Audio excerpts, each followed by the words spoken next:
मीरपुर नाम के शहर में तेजस अपनी पत्नी मीरू के साथ रहता था। पति पत्नी दोनों ही नौकरी करते थे। एक दिन तेजस गांव अपनी माँ के पास फोन करता है। हेलो, प्रणाम माँ।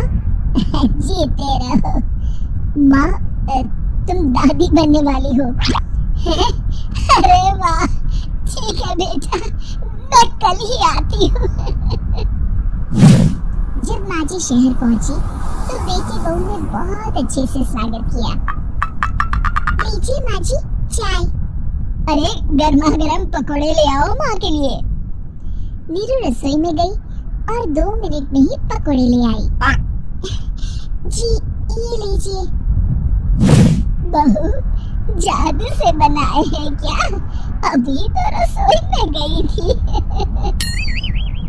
यम्मी। माँ जी, शीला रसोई में पकोड़े तल रही है, मैं बस लेकर आई। हे भगवान, मेरा धर्म भ्रष्ट कर दिया तूने। अब तो गंगा जल से शुद्धिकरण करना होगा। दूसरे दिन, माँ जी मैंने नाश्ता बना दिया है, ऑफिस जा रही हूँ। पर अभी तो घर का सारा काम पड़ा है। शीला आती ही होगी, झाड़ू पोछा बर्तन कपड़े वो सब कर लेगी। हमारे जमाने में घर का सारा काम हम ही करते थे। जी माँ जी, आप बहुत होशियार हैं। मैं घर ऑफिस दोनों नहीं संभाल पाती। तो जरूरत क्या है घर से बाहर जाकर चाकरी करने की?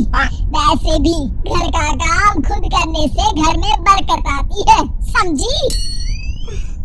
पर माँ जी, पर वाले कुछ नहीं, इस महीने की पगार मिले फिर ऑफिस बंद है। हाँ।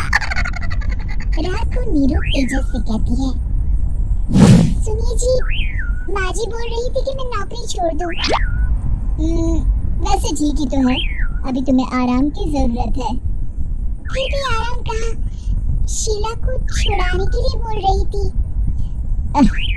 तो अब 24 घंटे में इतना काम तो कर ही सकती हो।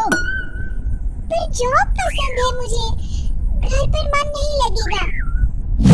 अगले दिन जब दोनों ऑफिस के लिए निकल रहे थे, मेरी तो कोई कीमत ही नहीं है इस घर में। माँ जी, आजकल महंगाई बहुत है, रहन सहन भी बदल गया है। दोनों नौकरी करते हैं तभी ठीक रहता है। अच्छा, तुम कहना क्या चाहती है? मेरा बेटा तुझे बिठा के खिला नहीं सकता? तू ही इस घर का खर्च चला रही है, हैं? नहीं माँ जी, मेरा वो मतलब नहीं था। मतलब खूब समझती हूँ, ये बाल धूप में सफेद नहीं किए मैंने। हाँ। अब तो ये रोज का काम हो गया था। तेजस भी रोज की चिक-चिक से परेशान हो गया था। एक दिन उसने कहा, नीरू, वैसे भी तुम्हें मैटरनिटी लीव मिलने वाली है, तो अभी से ही छुट्टी ले लो। पर क्या, मेरी सैलरी अच्छी खासी है। आखिर नीरू ने रिजाइन कर दिया। जब बच्चा हुआ तो घर में सब बहुत खुश हुए। कुछ दिनों बाद तेजस फाइल देख रहा था। क्या हुआ तेजस, कुछ परेशान लग रहे हो? अब हाँ, वो हमारी जितनी सेविंग्स थी वो तो हॉस्पिटल में और छठी के फंक्शन में खत्म हो गई है नीरू। और अभी वैसे मंदी चल रही है तो मैं बोल रही थी कल मुन्ना को हेपेटाइटिस का टीका लगवाना है। नीरू, क्या पोस्टपोन नहीं कर सकते? नहीं जी, बिल्कुल नहीं। अब तेजस को समझ में आ रहा था कि उससे गलती हुई है। पैसों की कमी का असर घर के माहौल पर भी पड़ रहा था। अगले दिन, बेटा मेरा चश्मा और ये दवाइयाँ ले आना, पर्चा देते हुए माँ जी ने कहा। जी। तेजस, मुन्ना के लिए दूध का डिब्बा और डायपर भी ले आना, और ये किराने के सामान की लिस्ट है, इसे भी लाना है। तेजस गुस्से में लिस्ट मरोड़कर फेंकता है और चिल्लाता है, पैसे क्या पेड़ पर उगते हैं? ये ले आना, वो ले आना। अरे, पर ये जरूरत का सामान ही है। वो गुस्से में बिना कुछ कहे ऑफिस चला गया। अरे लंच तो नहीं चाहिए। नीरू दौड़ कर डिब्बा पकड़ाती है। लेकिन खाना खाने के बाद।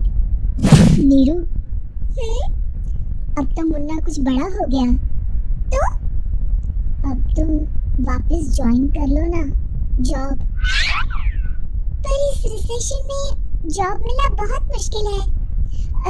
ट्राई तो करो। फिर मुन्ना, माजी है ना, और एक फुल टाइम मेड भी लगा लेंगे। पर माजी, उन्हें तो पसंद नहीं। तभी माजी वहाँ आ जाती है और प्यार से नीरू के सर पर हाथ फेरते हुए बोलती है, अब मेरी समझ में आ गया बहू, पहले के और अब के समय में अंतर है। तुम काम शुरू करो, मुन्ना की जिम्मेदारी मेरी। मेरी प्यारी माँ जी। ये कहकर नीरू उनके गले लग गई। शिक्षा, परिवर्तन संसार का नियम है, हमें भी समय के साथ चलना चाहिए। उम्मीद है कि आपको हमारी ये कहानी पसंद आई होगी। कृपया हमारे चैनल को सब्सक्राइब करें और सभी अपडेट्स के लिए बेल आइकन जरूर क्लिक करें। और हाँ, वीडियो लाइक और शेयर करना मत भूलिएगा। Bye bye.